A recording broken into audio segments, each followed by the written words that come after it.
Day 3 of 365 Bible Stories. On the sixth day, God looked over everything He had made, the animals of the land, the creatures of the sea, and the birds of the sky.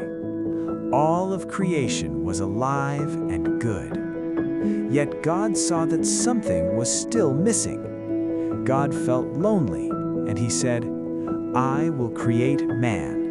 He will be special, because I will make him in my image." God reached down and took a handful of soil from the earth.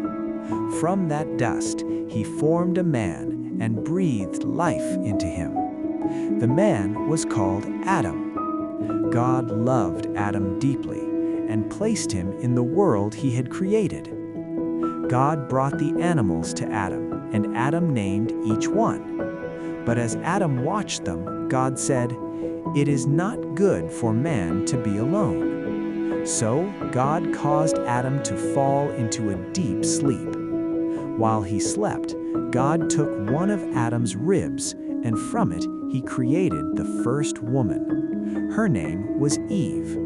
She was the perfect partner for Adam, and when Adam saw her, he loved her.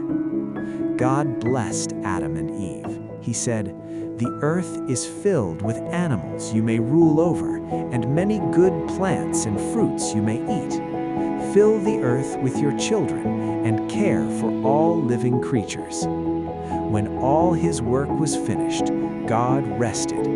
He made the seventh day a special day of rest, a day set apart. And God saw that everything He had made was very good.